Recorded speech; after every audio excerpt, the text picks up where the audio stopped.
principal exponente que vamos a compartir. Aristóteles, y espero que podamos ver al menos uno de sus libros, que es la Ética a Nicómaco, que es la obra que dedica a su hijo. Veamos entonces las doctrinas éticas fundamentales.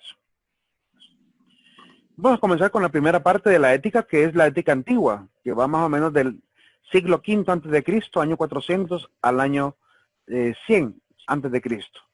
Incluso se va a expandir un poquito más, quizás hasta el siglo I después de Cristo, con los estoicos y los neoplatónicos. Pero inicialmente la ética griega está casi igual que la misma etapa de la ética de la filosofía antigua, es decir, va de la mano. Veamos entonces algunos exponentes. Nos habíamos quedado por una serie de palabras que les dije que les iba a explicar, ¿verdad? La palabra physis, la palabra dike, la palabra cosmos, la palabra polis, la palabra psique, antropos, koinonia, némesis, la palabra homeostasis, la palabra caos, la palabra dikaiosine. Son las palabras que voy a tratar de definir a continuación y explicarles qué relación hay entre ellas. Igual la he puesto también en castellano para que vean cómo se traduce al castellano. Aunque homeostasis en el griego no lleva H, nosotros en español le ponemos H. Y la palabra cosmos, pues evidentemente es con una letra kappa, nosotros lo traducimos como una letra K o C. Y ya las demás palabras quizás sean un poco más conocidas, physis, polis, psique, antropos, al menos esas son más conocidas. Pero ¿a qué nos estamos refiriendo con esta relación de palabras griegas? Básicamente a lo siguiente.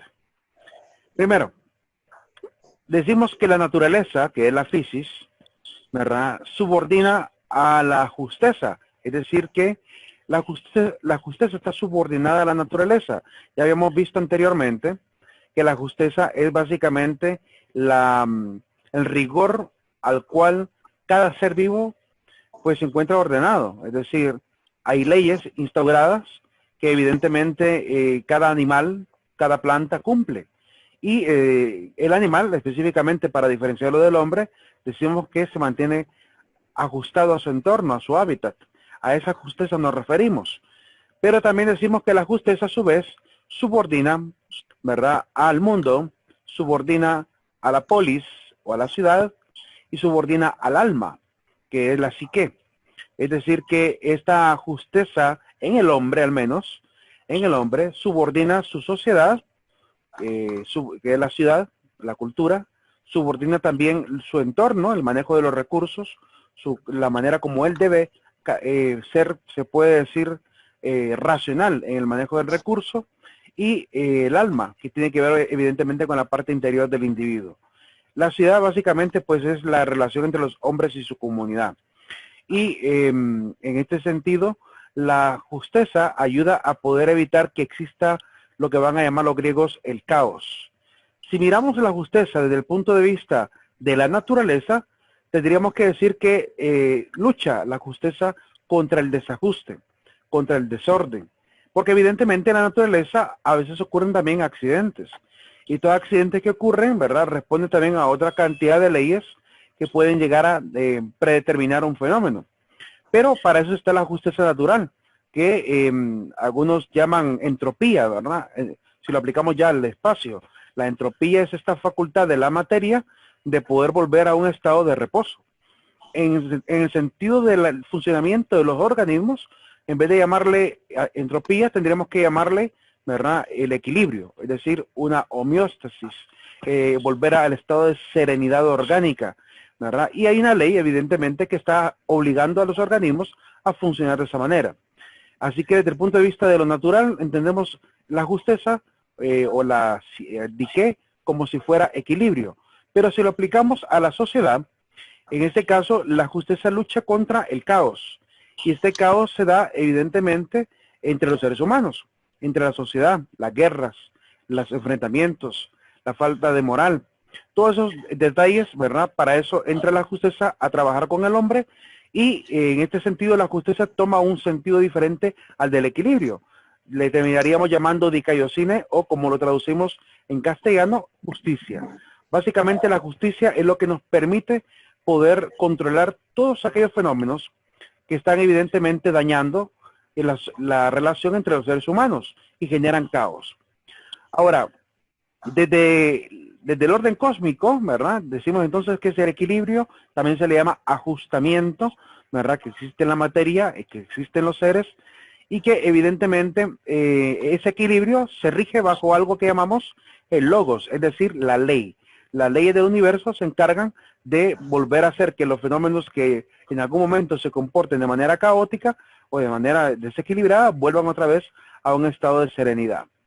Y en el caso del orden ético relacionado con lo jurídico, pues diríamos que justeza o dikaiosine sería justicia, y esta justicia pues evidentemente funciona gracias al nomos, que es la norma.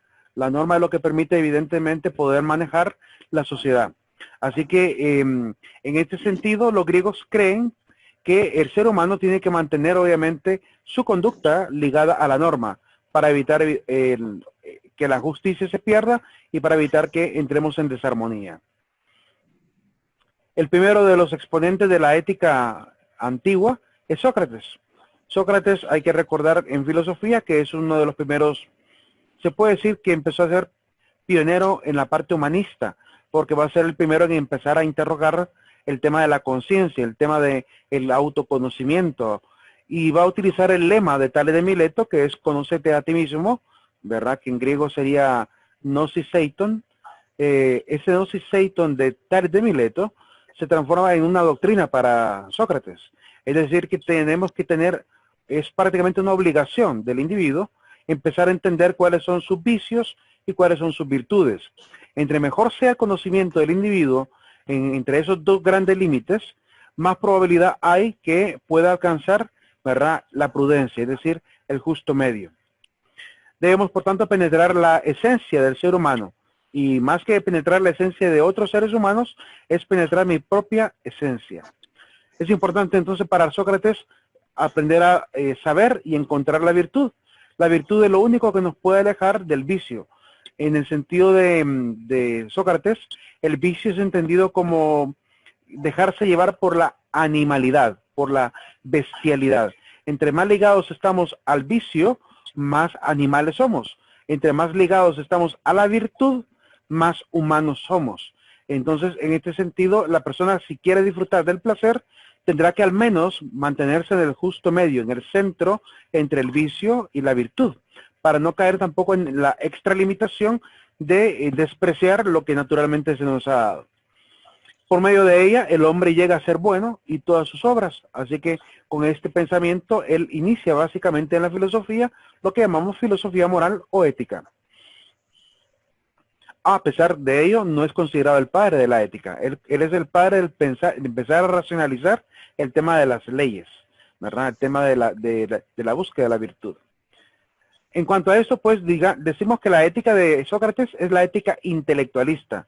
Él cree y tiene una visión bastante positiva de considerar que si la persona pudiera pensar y racionalizar su conducta, no le quedaría de otra que cumplir con el deber y hacer lo bueno. Es decir, él confía ciegamente creyendo que si conociéramos lo bueno, no podríamos dejar de actuar conforme a él.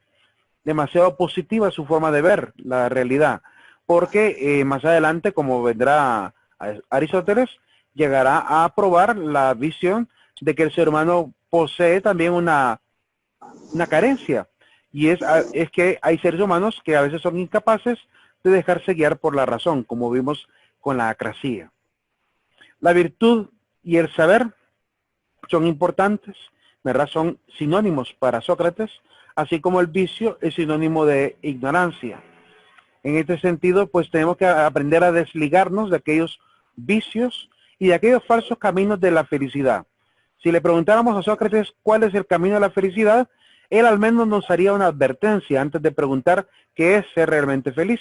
Él diría, los verdaderos valores no son aquellos que están ligados a las cosas exteriores, como la riqueza, el poder o la fama, y tampoco aquellos que están ligados al cuerpo, como la vida, la fuerza física, la salud o la belleza, sino exclusivamente los valores del alma, que sean todos incluidos en el conocimiento. En este sentido, la persona debe conocer que hay caminos efímeros, que nos dan ciertas alegrías, pero no nos va a alcanzar la verdadera felicidad. Y él enumera que al menos hay 4 caminos falsos para la felicidad. 4 caminos falsos que nos dan la apariencia de que pareciera que vamos hacia allá, pero que en realidad, si llegásemos al extremo en cada uno de esos caminos, saldríamos defraudados. Y esos 4 caminos son básicamente los siguientes. Ya los vamos a enumerar. Debemos alcanzar la buena vida, decía Sócrates. La buena vida es un concepto un poco subjetivo, porque si yo le pregunto a cada uno de ustedes qué sería tener una buena vida, cada quien tendría una percepción diferente. Por eso quiero citar a varios pensadores, literatos, poetas y filósofos que han evidentemente hablado sobre la buena vida. En el caso de Pierre Agustín de Bourcormé, dice él: qué buena vida, cansarme poco, divertirme bastante y tener en el bolsillo siempre algún doblón, alguna monedita. Eso es buena vida para él. No estar en la miseria y tener tiempo para relajarse. Mientras que hay otros que creen que la buena vida no se alcanza con los bienes. De hecho, hay gente que acumula, ¿verdad? Y no por eso se vuelve muy feliz. Ahí tenemos a gente, yo he visto fotografías de artistas que están en su ventana en plena cuarentena, aburridos, y son ricos. Vi fotos de Shakira, pero con una cara de aburrimiento, y yo digo, wow, tener esa cantidad de dinero que ellos tienen, y aún así presentar esa cara de aburridez, significa que en realidad falta mucho, ¿verdad? Hay algo ahí que no se está viendo. Dice, en este caso, Bertrand Russell, el famoso matemático y filósofo: la buena vida es una vida inspirada por el amor y guiada por el conocimiento. Aquí nos acercamos más a la visión de Sócrates. Dice Marco Aurelio, el famoso filósofo de la escuela de se me escapa el nombre, de los estoicos. Dice él: vive una buena vida. Si hay dioses y son justos, entonces no importa lo devota que ha sido, pero le dará la bienvenida en base a las virtudes que han vivido. Por si hay dioses, pero injusta, entonces usted no debe querer adorarlos. Un poco más redactado ahí. Si no hay dioses, entonces se le ha ido, ¿verdad? Sino que han vivido una noble vida que perdurará en la memoria de sus seres queridos. Es decir, si hay dioses y viviste correctamente, ¿verdad? Tendrás una recompensa. Y si no hay dioses, pero viviste rectamente, al menos te recordarán por ser un buen ciudadano. En ese sentido es que él dice, hay que hacer lo bueno, hay que actuar correctamente. Esa es la buena vida también.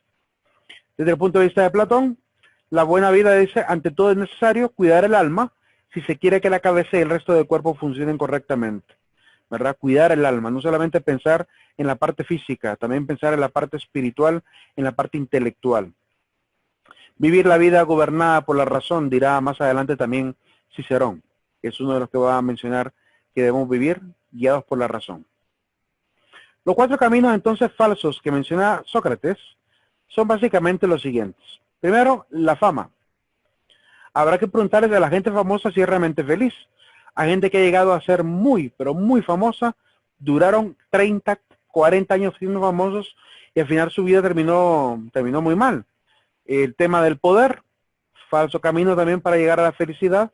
Habrá que preguntar a los grandes políticos, a los grandes tiranos y emperadores si realmente alcanzaron esa felicidad. El tener también es otro tema importante. Gente que cree que acumulando puede realmente ser feliz. Y el placer.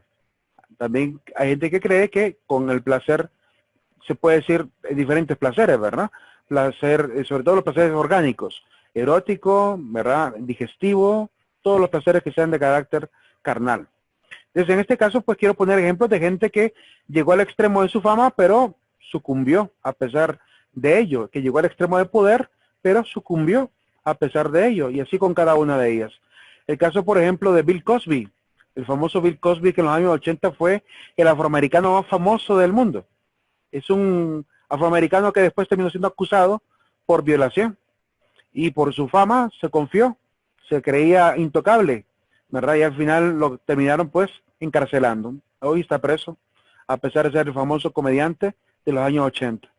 El caso de John Lennon, alcanzó lo más grande en fama también, ¿sí? Y a pesar de ello, pues, terminó básicamente siendo asesinado por un propio fan, un fan mismo, igual Selena, ¿verdad? Selena, aunque ella no tuvo culpa en lo que le pasó, pero la fama la llevó a ser asesinada por su propia compañera de trabajo, ¿verdad? El caso, bueno, hay que decir algo, que en el caso de John Lennon se atrevió a decir incluso que era más famoso que los Beatles, era más famoso que Jesucristo, ¿verdad? Al final terminó pues frente a su casa, asesinado. Hoy estaría más o menos así según algunos. El tema del placer, aunque suena atractivo, agradable y tentador, habrá que preguntarle realmente a las prostitutas que están en la calle en San Pedro Sula arriba de las 9 de la noche en adelante. Y digo que están a esa hora porque siempre que venía de la maestría de teología del campus Santa Rosa, campus San Pedro y San Pablo, llegábamos al centro de la ciudad, al hotel de la terraza, a ver, y pasamos por ahí, y ahí en cada esquina de San Pedro se miraba un grupito de personas como estas. Están tratando algunas de sobrevivir y otros lo hacen porque según parece quisieran algo más fácil, ¿verdad? Lograr dinero más rápido, según se cree. Pero al final habría que preguntar si realmente alcanzan la felicidad con esta forma de vida, o si preferirían mejor ser contratadas en una empresa con un salario justo, ¿verdad? En este caso, pues, hay gente que ha sido tremendamente explotada, como el caso de esta muchacha a la cual lo tuvieron amarrada con 43,000 clientes, 43,000 clientes amarrada, violada por 43,000 hombres, según lo que ella logró contar. Y el caso de la política, el poder, ¿será que el poder realmente nos lleva a la verdadera felicidad? Hitler fue uno de los hombres más poderosos de Alemania, y a pesar de ello se pegó un tiro, ¿verdad? Terminó siendo prácticamente, se suicidó, no pudo soportar la situación de poder ser capturado en medio de la persecución política que le habían hecho. Y hay que también ver a los emperadores, ¿verdad? Julio César fue asesinado por su propio senado, para que vean, ni siquiera fueron sus enemigos afuera de Roma, fueron sus propios senadores. Entonces, el tema de la fama, placer, poder y riqueza, ¿verdad? Evidentemente no nos llena en mucho que digamos. Nos puede dar ciertas alegrías, pero como decía Woody Allen, ¿verdad? El dinero no da la felicidad, pero se parece. Y pareciera, pero ese es el problema, que no podemos buscar algo que parezca feliz, que nos va a producir felicidad, sino tenemos que tener un poco más de astucia y encontrar aquello que realmente nos va a hacer feliz. En el caso de Sócrates, él enseñaba que la única manera de alcanzar la verdadera felicidad era la virtud, era la única manera, ¿verdad? Porque la virtud te llena de sabiduría y la sabiduría te va a dar esa luz que necesitas para discernir aquello que realmente te hace feliz y aquello que no. Escuelas derivadas del socratismo y que también hablarán de la parte de la ética están los siguientes. Los cínicos, no quiero hablar más de la parte de cómo era la escuela, ¿verdad? Basta con ver la imagen y darse cuenta cómo eran algunos de sus fundadores, como Antístenes de Atenas o Diógenes de Sinope. Pero al menos hablar de la parte ética, ¿qué enseñaban ellos a nivel de la ética? Vuelvo a mencionar que la palabra cínico significa perro, porque estaban cerca de un gimnasio llamado el Quinosarges. Los cínicos enseñaban que había que tener autocontrol, es decir, teníamos que manejarnos en el control de los placeres. Ese era el único bien que había que perseguir, porque de ello obviamente deriva la virtud. Es la esencia de la virtud lo que se produce al tener autocontrol. En este sentido, pues la ética que ellos enseñan es despreciar el placer, porque origina el mal, y despreciaban también el orgullo, así como despreciaban también la banalidad del vestir, del tener, sobre todo el orgullo de la apariencia. Básicamente iban contra ello, buscaban la verdadera esencia de las cosas, la verdadera esencia de la virtud, que no está en la apariencia ni en el físico. Por otro lado está la otra escuela, que son los cirenaicos, que van a irse por otro lado, ¿verdad? A diferencia de los cínicos, que vivían en una especie de austeridad, los cirenaicos van a ser totalmente lo contrario, van a ser hedonistas. Aristipo de Cirene va a enseñar una especie de pensamiento hedonista, donde van a buscar el máximo placer. Creían que el placer era el bien mayor, ¿verdad? En tanto cuanto, ¿verdad?, podamos también dominarlo, porque no significa vivir el placer por placer, es aprender a vivir con placer, que es diferente. Lo que diríamos hoy en día, si lo quisiéramos aplicar al pensamiento actual, es que básicamente enseñaban la etiqueta. Es decir, no te prohibían, por ejemplo, el beber, pero te enseñaban a beber. Es decir, una cantidad suficiente, de tal manera que no te vuelvas esclavo de la borrachera. Entonces, esa es la dinámica que van a llevar los cirenhaicos. Disfrutar de los placeres sin caer en la esclavitud de los mismos. Porque enseñaban también que ningún tipo de placer es superior a otro y por ello solo es mesurable en grado y duración. Y hay que hacer una categorización, por tanto, ¿verdad?, de los placeres para buscar el máximo placer, el más sublime entre todos. Máximo en el sentido de el más perfecto, el más cercano a lo que sería pues un placer casi virtuoso. Esto va a ir derivando básicamente en el tema de la búsqueda de la belleza en todo, la belleza en el arte, la belleza en el comer, la belleza en el tener, la belleza en todo, ¿verdad? Así que no se ponían para nada en esa visión materialista también de la búsqueda de lo mejor. Los megáricos, por otro lado, van a enseñar que la verdad es equiparable con el bien, es decir, por tanto, busquemos la verdad, porque ese es el máximo bien. En la verdad vamos a encontrar, ¿verdad?, la felicidad. Aunque también enseñaban que el tema de la sabiduría, ¿verdad?, el bien puede ser llamado también sabiduría, puede ser llamado Dios incluso o razón, que según ellos es uno.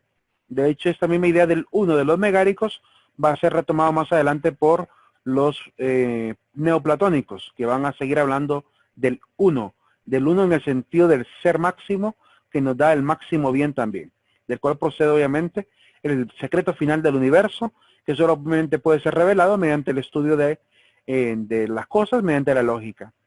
Entonces ellos buscan la verdad. Esa es la función de la ética megárica, ir en búsqueda de la verdad.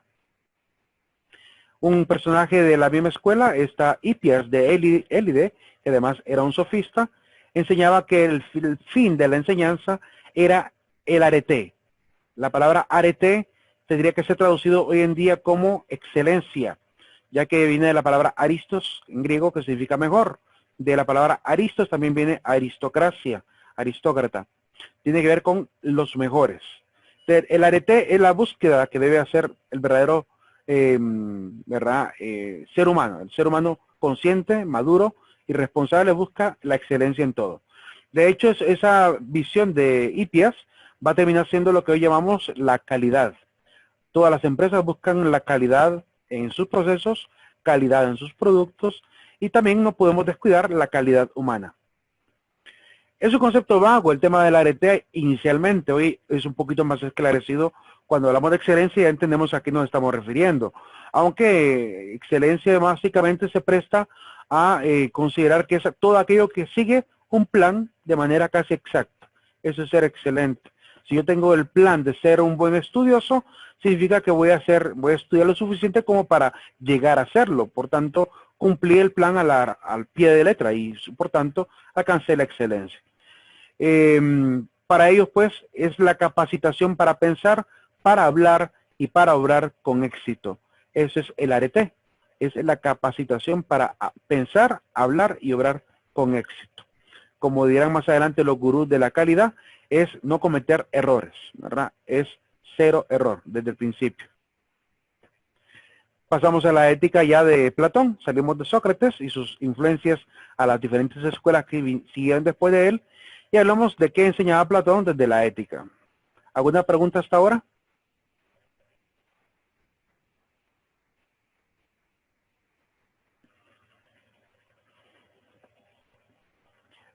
Desde el punto de vista del cristianismo, desde el punto de vista de la visión de la palabra de Dios, el tema de la fama, por ejemplo, en los caminos falsos de Sócrates, el tema de la fama quedó plasmado cuando Jesús dice, ¿verdad?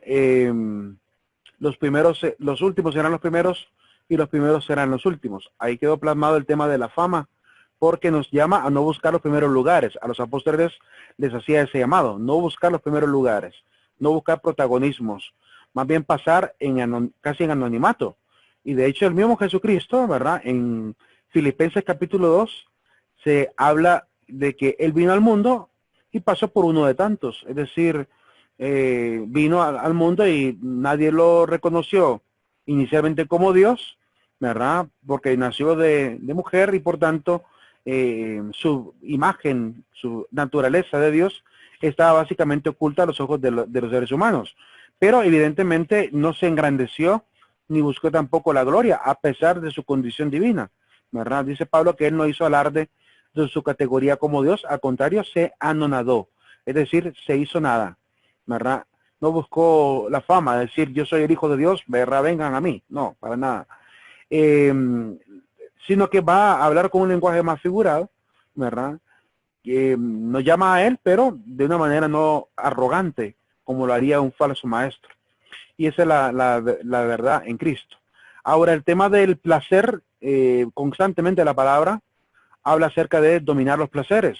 De hecho, Pablo le dice a Timoteo, huye de las pasiones juveniles. En el Antiguo Testamento también, ¿verdad? El tema del placer aparece evidentemente como una advertencia. No dejarse llevar por la mujer seductora, por ejemplo, en Proverbios capítulo 7. Ahí habla de la mujer seductora, nos previene de ello. En cuanto al tener, evidentemente Jesucristo también nos llamó a la sobriedad.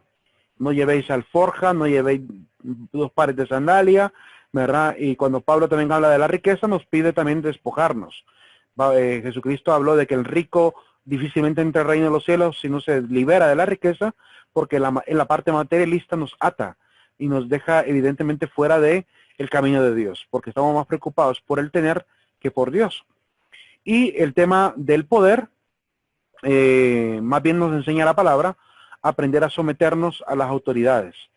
Pedro habló del sometimiento a las autoridades, Pablo habló del sometimiento a las autoridades, ¿verdad? Porque consideran que la autoridad que hay en este mundo, las buenas autoridades, ojo, las buenas autoridades proceden de Dios, es decir, están para castigar al malvado, así que hay que ser sumisos y obedientes a las autoridades temporales, pero también a las autoridades de la iglesia, ¿verdad? Evidentemente también han sido puestos para poder dirigir a la grey, al pueblo.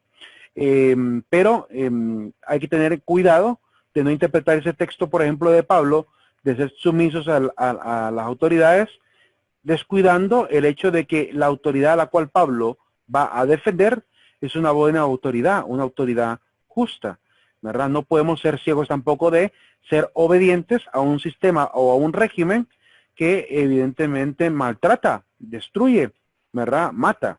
En este sentido, ¿verdad? Tenemos que tener objeción de conciencia y no actuar simplemente por como que fuéramos pasivos, no caer en la pasividad, sino que hacer las denuncias pertinentes. Si un sistema, un régimen es injusto, tengo que hacer el esfuerzo por hacer la denuncia, ¿verdad? Como cristianos, estamos llamados a ser también profetas en el medio del mundo, luz del mundo, por lo cual no podemos caer evidentemente en un régimen, ¿verdad? Con una quietud, sin ningún tipo de preocupación por el prójimo, aunque a nosotros no nos afecte, afecta al prójimo y por tanto, por caridad, deberíamos de alzar la voz. Entonces, ese es el llamado básicamente que hace la palabra a la luz del tema de los 4 falsos caminos de Sócrates. Pasemos a Platón. Platón, su ética está fundamentada en el mismo intelectualismo de Sócrates. Además, para él la virtud y el saber están unidos. No se puede ser sabio sin saber, pero no se puede ser sabio sin virtud y no se puede ser virtuoso sin alcanzar la sabiduría. Ve la virtud, por tanto, como una purificación. El ser humano se va perfeccionando. Salimos de un estado, ¿verdad?, de oscuridad, va a decir más adelante Manuel Kant, un estado de pobreza, ¿verdad?, a un estado de enriquecimiento. La virtud está para enriquecernos. Los placeres materiales o corporales no conducen a la felicidad, más bien la impiden.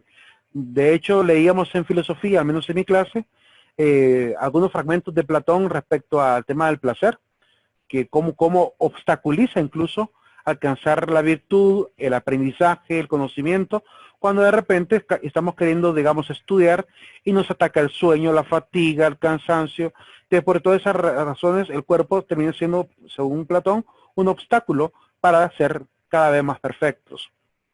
Debemos purificarnos de las pasiones para ser infieles, para ser felices.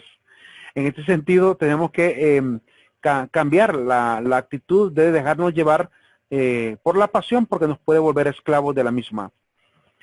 Y algunas 2 frases que están en la obra del Fedón, que ya había mencionado. Purificarse es separar lo más posible el alma del cuerpo, acostumbrar al alma a dejar la envoltura del cuerpo para concentrarse en sí misma a solas consigo. Tenemos que hacer una especie como de reflexión, de hacer flexionar nuestro espíritu, nuestra alma, para poder entrar en esa verdadera intimidad conmigo mismo. La realidad verdadera es que la templanza, la justicia y la virtud no son sino purificaciones de todas las pasiones. Y hasta el pensamiento es quizá un medio de purificación. Eso está en el Fedón, en el capítulo 69, ¿verdad? Inciso B. Es decir, que él va a hablar un poco más de una ética, más que intelectual, se va a ir a una ética de las virtudes. Y por tanto, la ética de Platón es en sí una ética de los valores, una axiología, diríamos, una ética de las virtudes. Veamos cuáles son las virtudes que Platón nos va a ir aclarando. 4 virtudes son principales y 4 virtudes son fundamentales para ser realmente éticos, para poder hacer lo correcto. Permítame. Primera virtud. En este vitral que pueden ver en pantalla aparecen 4 mujeres. La primera mujer, ¿verdad? Que está ahí se me escapó. La primera mujer que está ahí es la prudencia. Tiene una hoja de papel que tiene que ver con el conocimiento, la sabiduría. Tiene la segunda mujer un escudo, por tanto tiene que ver con el de la fortaleza. La siguiente tiene una balanza, por tanto tiene que ver con la medición, y esa es la virtud de la templanza. Y la última, ¿verdad? Tiene que seguramente ver con la justicia, que es la 4ª virtud de Platón. Veamos estas partes del alma según Platón. Él las va a relacionar de la siguiente manera, como que fuera una anatomía. Dice que hay un tipo de alma, hay una clase que debe dominar ese tipo de alma. Hay un nombre griego que se le da a cada parte donde se encuentra esa alma. Hay una categoría para cada alma y hay una virtud que se encargará de dominar al alma. Entonces, en esta forma de distribución, veamos esta pequeña matriz de las virtudes cardinales de Platón, que nosotros le llamamos hoy en día virtudes cardinales, pero en realidad son virtudes platónicas para él. La primera es el alma racional, que en el mundo griego le llamaban, ya diré el nombre, pero primero enumerarlas: racional, irascible y apetitiva. Son los 3 tipos de alma. En el griego, el alma racional es la parte del nous, el pensamiento, la mente, que se encarga de poder comprender la ley, el logos. Logos es ley. Así que el nous está en la cabeza. Es un alma de tipo, por tanto, racional. Está representada por la parte alta del organismo, la cabeza misma. Y el rey es quien debe aprender a dominar su razonamiento, ¿verdad? ¿Cómo va a dominar el rey el razonamiento? Mediante la virtud y cultivo de la sabia prudencia, es decir, la frónesis, sofía. Frónesis, sofía, frónesis sería el equivalente a prudencia. De ahí vendrá la palabra prudence, que dará origen a prudencia, y sofía, que ya sabemos que significa, ¿verdad?, sabiduría. El timos está en el pecho, está en la parte del tórax, y tiene que cultivar el alma irascible, es decir, educarla, la capacidad de los militares. Los militares son los que tienen que dominar el alma irascible. Es un alma de tipo mortal, está ubicada en el sector del tórax. Ahí se siente ese tipo de alma, enseñaba Platón. Es decir, que ahí podemos sentir la ira, ahí podemos sentir el amor, ahí podemos sentir la pasión, ¿verdad? Se acelera el corazón, la respiración, el tórax. Ahí se siente, ¿verdad?, ese funcionamiento del alma irascible. Y la virtud que nos va a ayudar a poder controlarnos, si somos militares, a poder manejarnos, es la fortaleza, que es la capacidad de poder tener valor, ¿verdad?, o virilidad. La palabra Andreia es el nombre que le dan a la mujer, que representa a la virtud de la fortaleza. Así como Frónesis es el nombre que representa a la mujer, ¿verdad?, o el nombre de la mujer que representa a la prudencia. En el alma apetitiva está en la parte baja del organismo, ¿verdad? Le llamaban los griegos la epitimia. Es un alma de tipo mortal también, porque tiene que ver con la parte orgánica, material. Está en la parte del estómago y la parte también de los órganos genitales. Así que tiene que ver con la parte emocional, ¿verdad? La parte estomacal y la parte digestiva. Y en este caso, pues, los que deben aprender a dominar el alma del apetito es los productores, campesinos o trabajadores. ¿Y cómo van a poder controlar el apetito? Simple, cultivando la virtud de la templanza. La templanza es esta virtud que le va a permitir al ser humano poder tener medida en los placeres, ¿verdad? Y si logra hacer eso, va a poder evidentemente perfeccionarse, mejorar, ¿verdad? La cuarta virtud, ya le platicaré cómo va a surgir. El rey, por tanto, debe dedicarse a la educación superior, aprender filosofía, matemáticas, astronomía, ¿verdad? Todas las ciencias altas, según aquella época. Desgraciadamente hoy en día no se cumple eso. La ética del buen gobernante sería de que fuera un gobernante formado, fuera un gobernante con estrategia, fuera un gobernante con prudencia, fuera un gobernante con todas esas virtudes de carácter intelectual. Si fuera así, sería un gran gobernante. Pero si le faltan esas virtudes, evidentemente va a ser lo irracional, lo ilógico, lo absurdo, y va a terminar siendo prácticamente el hazmerreír de la nación. Eso pasa en muchísimos países del mundo. Cuando ponen a gente incompetente a frente, gente que está ligada a otros tipos de placeres en vez de cultivarse, y al final terminan haciendo evidentemente pues el ridículo o dañando a toda una sociedad. El caso de los militares, pues deben educarse con una educación básica, aprender gimnasia, música, poesía. ¿Por qué? Porque como van a ser gimnastas, normalmente van a desarrollar un buen físico y eso les va a hacer parecer atractivos, pero no basta con ser atractivos. También hay que tener la parte sentimental, romántica, así que hay que aprender música, poesía para equilibrar eso, para que no sea solamente cara bonita, sino también que haya sentimientos bonitos, ¿verdad? Alrededor de esa parte. Entonces, los militares están más dedicados a esa parte más ligada al tema de la defensa y también el amor. Y por último está el productor, que tiene que pues mantenerse en formación solamente de oficios. No tiene una formación de educación específica, ¿verdad? Hoy en día sí es necesario que vaya escalando, que vaya mejorando, ¿verdad? Para que salga evidentemente de su circunstancia, a veces de carencia. Pero en la antigüedad no hacía falta. Con saberte un oficio ya podías dedicarte a sobrevivir. Carpintero, ganadero, pastor, y ya con eso la hacías. En este caso, las tres clases sociales, rey, militar, productor, que podría ser traducido hoy en día como gobernantes, militares y ciudadanos, tienen que aprender a cultivar estas virtudes, ¿verdad? Prudencia en el gobernante, los militares con valor, verdadero valor, no cobardía, porque la cobardía que a veces vemos hoy en día es que agarran al inocente y lo apalean, ¿sí? Lo matan incluso. Hace poco vi un video de Estados Unidos donde a un mendigo de la calle lo acribillaron en plena calle, porque el hombre simplemente no quiso obedecer a una orden de ponerse boca abajo. Por no obedecerla, él solamente se quiso sentar en una banquita y amarrarse el pantalón que tenía suelto, y al intentar amarrarse el pantalón lo acribillaron, ¿verdad? Eso, a ese tipo de actitudes tan imprudentes no le llamaría yo valor, de ninguna manera. Falta mucho para que los militares, ¿verdad?, cumplan con su deber como se supone que debería haber sido siempre.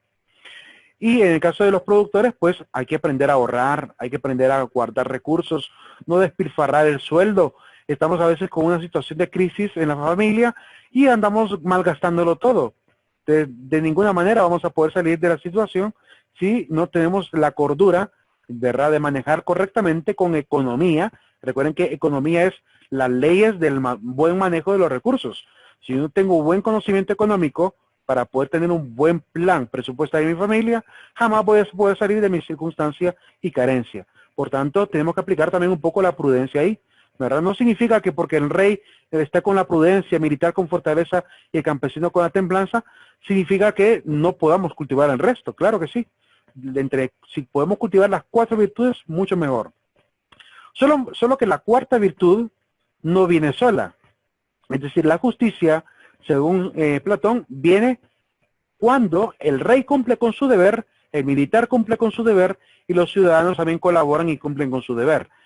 Si hay subordinación de las clases inferiores en el organismo, si controlo mi apetito, si controlo mi ira, a mi razón, si doblego estas dos partes bajas a mi intelecto, evidentemente podré alcanzar mejor justicia en mí mismo, justeza diríamos, en nosotros mismos.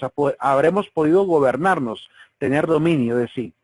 Pero en el caso de las clases sociales, significa que las clases más bajas obedecen a las clases superiores, siempre y cuando las clases superiores actúen de conformidad con la moral, con la ética. Si lo hiciéramos así, si el ciudadano respetara a los militares al gobernante, y el gobernante hiciera todo con prudencia, seríamos una sociedad ideal, ¿verdad? No habría problemas sociales, porque habría gestión, habría defensa y ciudadanos trabajando. Esa es la solución para cambiar nuestra sociedad. No hay otra manera, ¿verdad? Y si me encuentran otra receta para cambiar la sociedad, me gustaría conocerla, pero la mejor manera es que el gobernante cumpla con su palabra, los soldados defiendan al país, ¿verdad? Y protejan a los ciudadanos, no los maltraten, y que los ciudadanos se dediquen también al trabajo justo, al trabajo, ¿verdad? Equitativo, ¿verdad? Y que evidentemente sirva a colaborar en el desarrollo. Esa es la sociedad ideal. Y con esto Platón nos deja muy en claro qué hay que hacer para cambiar a un país como el nuestro tan sumido en corrupción de mandatarios, cobardía de los militares y deshonestidad de los ciudadanos. Entonces, falta mucho que hacer en este país para alcanzar el ideal platónico. Bien. Para ir terminando, el arete y las virtudes cardinales. Las 4 virtudes que ya dijimos son Sofrosine, Prudencia o Frónesis, Andreia y Dicaiosine, esas 4 mujeres, también aparecen representadas de otra manera. A la Sofrosine con una copa de vino en la mano y una jarra, y está viendo la copa como midiéndola. La Prudencia tiene un espejito viéndose a sí misma y un látigo, evidentemente para poder autocastigarse. La Andreia, que es la fortaleza, tiene un arbolito de olivo, que es el símbolo de la victoria, del cual se extraen las coronas para los campeones, y la parte del yelmo y la parte del yelmo de la cabeza y la coraza. Y Dicaiosine, ¿verdad? Con esto termino, tiene el símbolo de la balanza, que es la equidad. Está viendo la balanza, por tanto hay contexto, no es ciega, y la espada, que es la parte judicial, que es para poner en práctica evidentemente la ley. Entonces, con esta pequeña descripción nos quedamos aquí. El día de mañana vamos a ver cada una de ellas. Que pasen un buen día, chicos. Licenciado, Dime. fíjate que entré a las 7:20 porque no tenía internet. Ok, ahorita mismo lo veo. ¿Tu nombre? ¿Es Jeffrey? Ah, sí. Listo. Ok, Sí. Bueno, gracias. bueno.